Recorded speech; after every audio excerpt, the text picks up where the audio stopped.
Okay, guys, welcome back to the channel.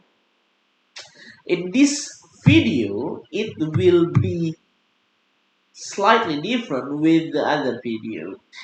The content could be similar, but the language is different. Why should I have the English version of this video and I will have for the other upcoming videos also? Because two reasons. First, simple reasons, because in this semester I will have classes in international undergraduate program that should be conducted in English. The second one is because it is possible that if you are foreigners or if you are an Indonesian lawyer but you have foreign clients and you want to learn a bit more about the criminal justice system in Indonesia, but not in Bahasa Indonesia, because you have to explain that to your foreign clients. Or if you are a foreigners, you want to understand, if you are a foreign lawyers, whatever you have, whatever your purpose is, hopefully you may find this video is useful. If you are not, if you cannot find any useful idea from this video, it is also okay. You can just move on. But it is not really hard to just put the like buttons, or the dislike also possible for you if you want. It's okay. I don't take it. Don't take it for that. Okay. So this video is about criminal procedural law for dummies. Because it is actually dummies crazy, from dummies to dummies by dummies. So I say that I also dummies for that. But we will learn together about the criminal procedural law. I have to emphasize that even though that the video is in English, I will explain most parts of this video in English. But we have to take into account that the criminal procedural law, or in bahasa Indonesia we call it KUHP, should be conducted in bahasa Indonesia, not in English. For example, if you are a foreign lawyer, you have to have the Indonesian advocate license to be in the court, and if you practice it, you still have to speak in bahasa Indonesia. So that is why sometimes you have the partners in from Indonesian language. But also, if you are a defendant here, even though that the lawyers, the prosecutors, and even the judges are very good in English, but they still have to talk in Bahasa. They need just a translator for that, according to the KUHP. And also, we have law on languages in Indonesia, law on Bahasa. So it requires every documents and the process of the documents should be in Bahasa. So everyone will get similar understanding for that. Okay, so now we just continue the criminal procedural law. Why should we learn about that at the first time? Pablo Picasso once said that learn the rules like a pro, so you can break them like an artist. Sometimes you just say, "Oh, why you teach us to break the rules?" I don't. I didn't teach that. What we can learn from this is actually the uh, the meaning, the comprehensive understanding of the law will make you, as the lawyers or the law practitioners, that can work like an artist. What does it mean by artist? Here, the artist means you can work beautifully, uh, and uh, you can fulfill the interests of the parties.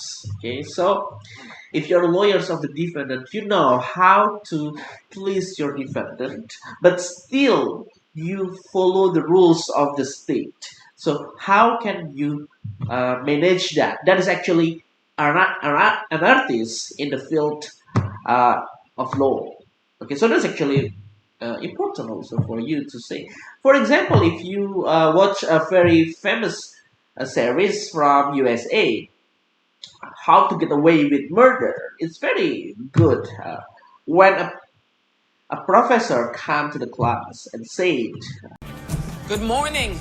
I don't know what terrible things you've done in your life up to this point, but clearly your karma is out of balance to get assigned to my class. I'm Professor Annalise Keating, and this is Criminal Law 100, or as I prefer to call it,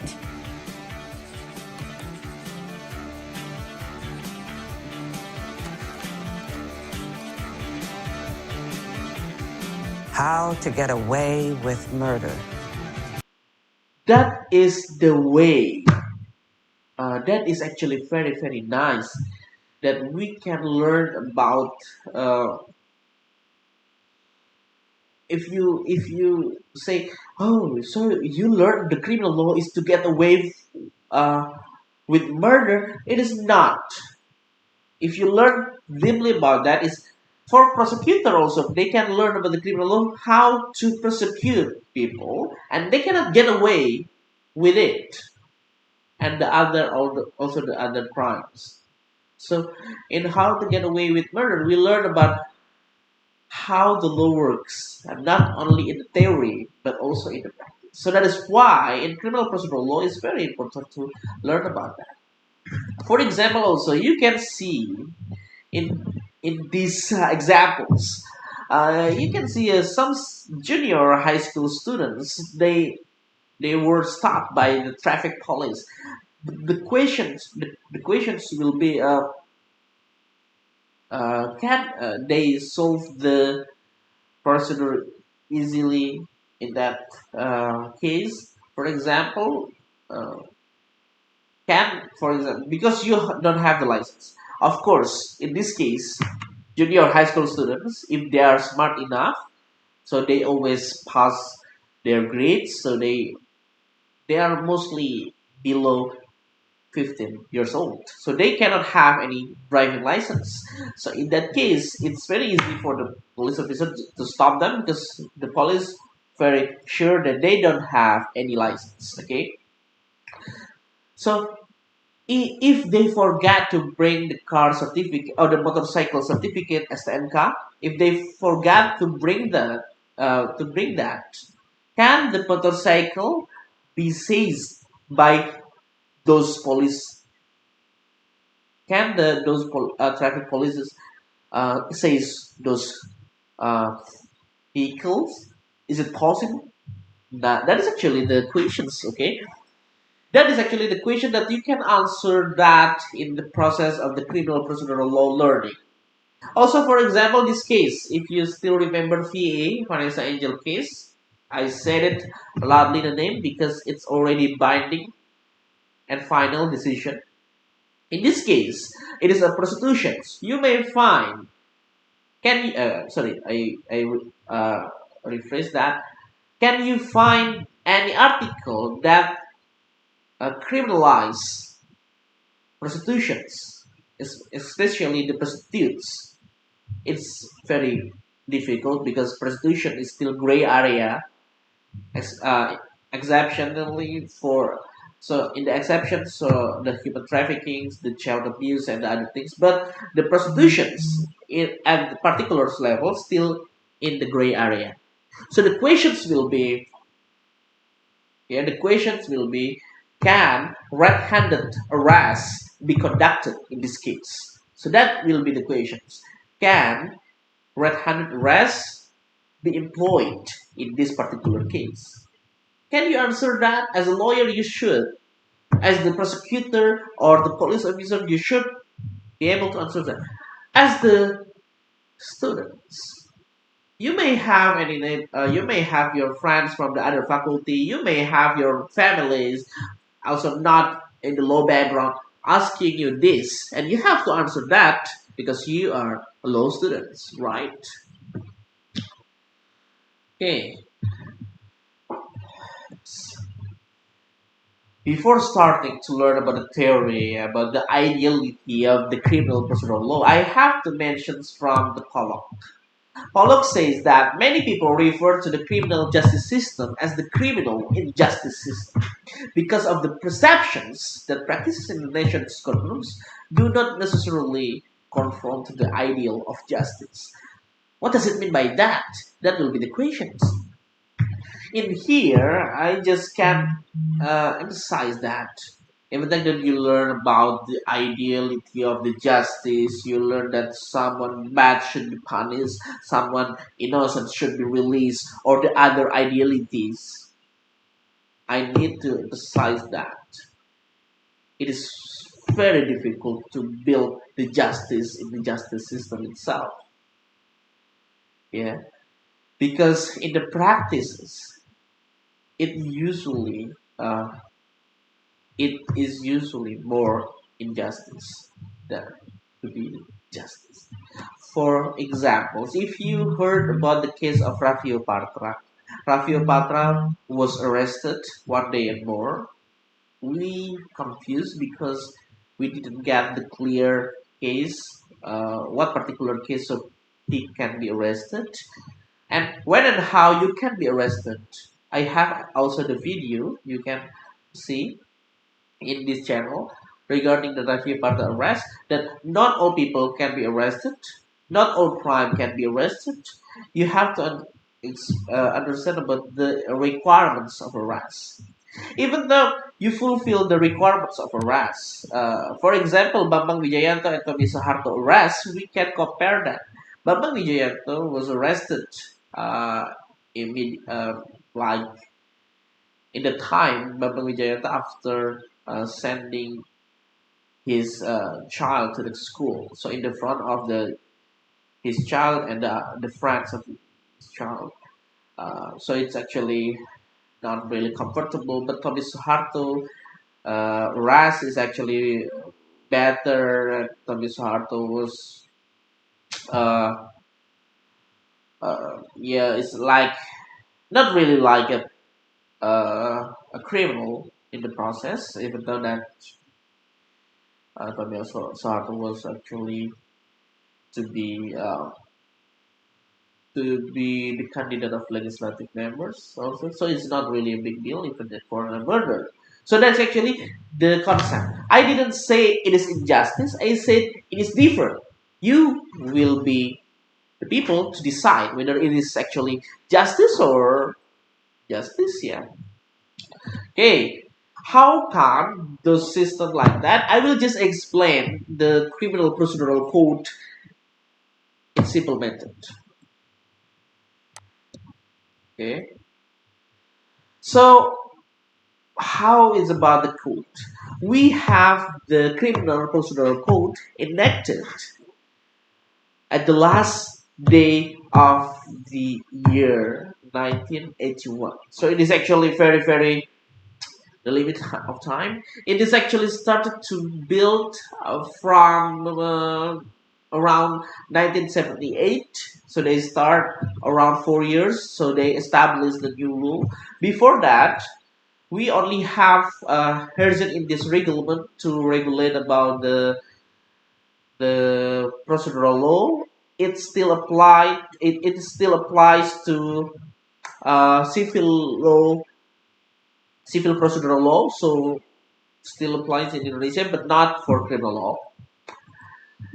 The structure they have 22 chapters and 286 articles. So it's not really big actually if you compare that to the criminal code that has more than 500 articles. The title, this is actually the questions for you all, if you can answer that in the comment. Why is it called Kuhab? The law is the law number 8, 1981 on the Criminal Procedural Law. In bahasa, Undang-Undang Nomor 8 Tahun 81 tentang Hukum Acara Pidana. Why we call it KUHP or Kitab Undang-Undang Hukum Acara Pidana? Why is it? You have to answer that. Is it actually a popular or why we call it like that? So how KUHP works? I will just explain that in the brief scheme. Yeah. First, if there is a case. Why this case can be a crime? First, they will need inquiry. Inquiry is the very first stage of the criminal procedural law.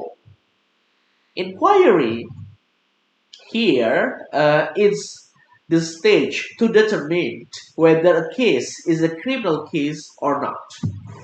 Okay, how can we say that? So they need to have uh, sufficient preliminary evidence atau bukti permulaan yang cukup, or we can just call it according to the Constitutional Court decisions number 21 of 2014.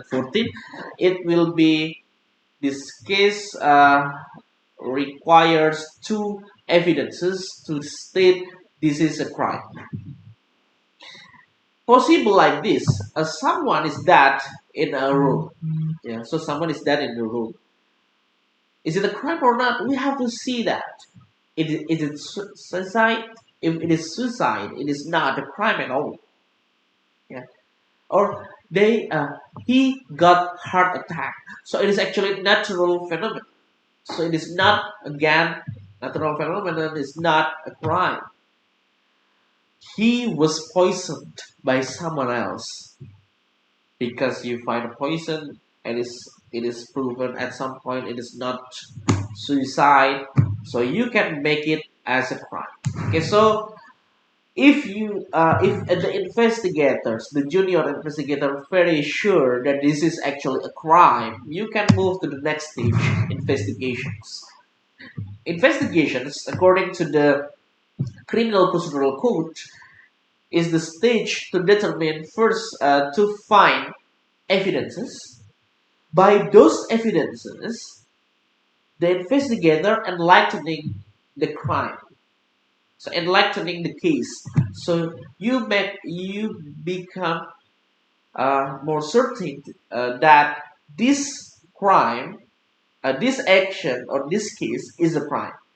So from these evidences, you enlighten the crime, and the last stage is you name the suspect.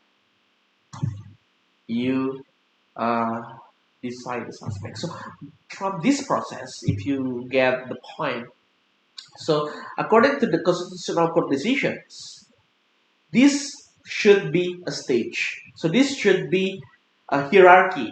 So you have to put that one by one. So first you have to find more evidences. After that you enlighten the crime. You put the evidences in the case. So make it very clear that this is actually a crime. From that you make another thing. So you name the suspect. So who did this? So according to the Constitutional Court, it should be uh, the stages. It should be leveling process.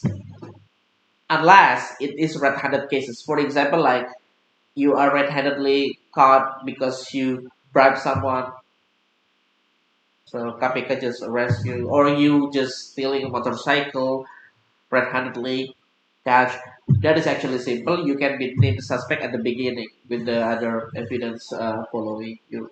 For the example, for this case is Setia Novanto case. Why Setia Novanto won the first pretrial case? Because Setia Novanto was named the suspect, and the evidence was formally or officially listed after that.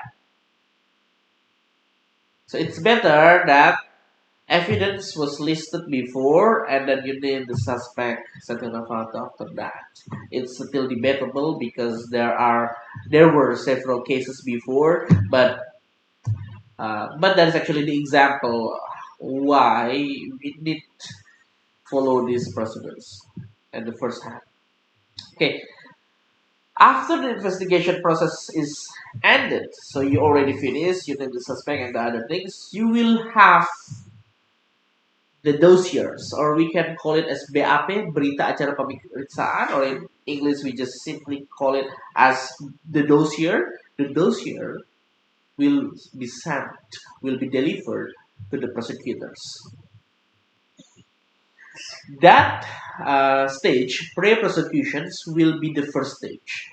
In this stage, the prosecutors will learn, oh yeah, this dossier is not enough. I need more witnesses here, I need more letters here, and the other things. Okay. Sometimes they also say We need experts. This is actually the other phenomenon now. We need more experts here. Okay.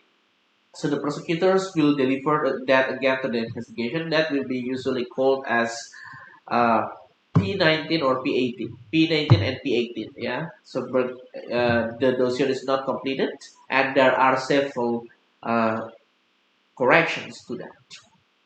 The next stage is after that, the investigation will do more investigations, will complete it, and send it again to the prosecutors. The prosecutors will say again, not completed, or oh yeah, this is actually enough for me to make a case. Okay, so that will be usually called as P21. So the investigation process is ended. That is actually the the goal point of investigation to get the P21 or the dossier is completed. So the prosecutors will do the prosecutions. What does it mean by prosecution? Prosecution, in simple definition in the KUHAP, is the delivery of the case to the court. The delivery of the document of the case is in the indictment document. So dakwaan, surat dakwaan, or in English we can just call it as the indictment. So the indictment will be delivered to the court. That is actually ended. So the formulation from dossier and replace it to be the indictment is the process of the prosecutors. If the indictment is already in the court, already delivered to the court, so the prosecution is actually ended between the investigation and not between during the investigations and the prosecutions the pretrial can be conducted. The pretrial in the difference between the pretrial here and the pretrial in the other context, for example US, is different because the pretrial in US is actually at several states. The pretrial is compulsory, so they need to be in the pretrial before they go to the trial. So they have to assess whether the case is decent enough to be in the court or not. But in the concept of Indonesia, the pretrial is not compulsory. The pretrial depends on the parties that want to apply the pretrial. The defendants, if they not satisfied enough with the arrest or with the detentions and the other things, yeah, we will have the other context of pretrial later on. I have the pretrial video in this channel also, but in Bahasa Indonesia. Okay, after that they will go to the trial. So in this trial we have three types: ordinary, summary, and express. In the very simple method, express is only for the traffic violations and the in the misdemeanors, yeah, 4 years imprisonment and other things. So, uh, what is a summary? Summary is actually ordinary case, but it is straightforward. It is simple and straightforward, so you can just call it summary. We will discuss the ordinary one because ordinary is actually the general things for this one. In the ordinary examinations, you don't have particular limit of time, but in the ordinary examinations, you will have three judges. You have, but you can also have five judges. It should be in the odd number. Okay. In this process, the very first stage of this, the defendant should attend every agenda in the ordinary examination, and it should be open to the public unless it is actually sexual harassment or the child or juvenile crime. Okay, in this process also in ordinary, the very first stage is actually the read out of the indictment. So the prosecutors will read out the indictment, and the judges will say to the defendant whether the defendant understand or not about the indictment, whether the defendant want to apply exceptions or not. Okay. So after that, the defendant will have the right to do the exceptions. The exception is only for the formality of the indictment. not to the case. They don't say about whether the defendant is wrong or not. The exemption is only talking about uh, whether the indictment is decent enough or not. If you can win the case in this process, also very good as a lawyer. After that, they will have, if they have the exemption, they will have the answer also, replic, the answers from the prosecutors in regards to the exemptions. After that, they will have the interim decisions, putusan selah, if there is any exception. But because the exemption is actually a right, if there is no exception, they will go to the evidentiary process. In the evidentiary process, you will have five types of evidence. First, testimony of the witnesses. Two, they will have experts. Three, they will have letters, documents. Three, they will have indications, signed. We will explain about that in the evidentiary process, hopefully with the Professor ID. And the last one is a testimony of the defendant. It is also different. In some Anglo-Saxon courts, defendant has the right to speak or not, to stand or not in the trial. Yeah, they can. Oh, I don't want to talk at all. I don't want to stand at all. And trial is also possible. But in the Indonesian system, the defendant should stand on trial because that's what they will defendant. But they don't have to be under the oath, so they can have the right to not speak also. But they have to still give the time for testimony. After that, they will have the judges. After the judges, they have also the pleading. So in this pleading, you can say I'm guilty or not, and the last process and replic and duplicate, they will have decisions. We will explain that later on in the process of the trial. We will have that again in this semester. I believe I will explain that in the video also. Okay, later on in this semester. So the last one, they will have the meeting of the judges. So the judges of the meeting of the judges, I will explain that later on also. After that, they will have decisions. Okay. So the next stage is as you have the decisions. The decision is not immediately binding. They need a time for legal remedy.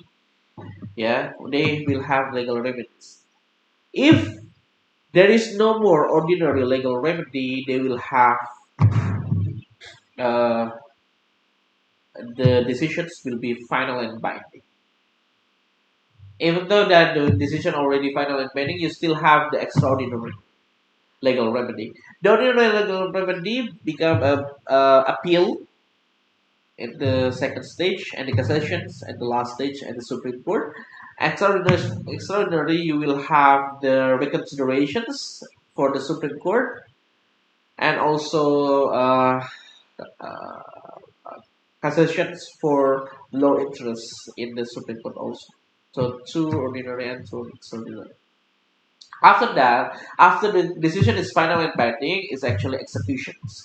So in the execution process here, the prosecutor, as the executor, will execute the decisions, whether it is actually imprisonment or not, or if the decision also, I will explain the decision. We have three types of decisions. First is actually punishment decision. So if the punishment decision has been made, you can get a criminal punishment for that, or you can also get acquittance. In the acquittance, you will be free because you are not proven guilty, or you can get a dismissal of all charges. This is actually you are proven to do those things, but those things are not crime. Yeah. So the executions will work only for the punishment decisions or criminal decisions. Okay, I think that will be all for the introduction. I hope you may get some useful information from this. Uh, you may comment or just to criticize or to add some information, or you want to argue with some opinions I made in this video also. Anything, yeah. This video is only for educational purpose, and hopefully you got it. Thank you very much. See you next time.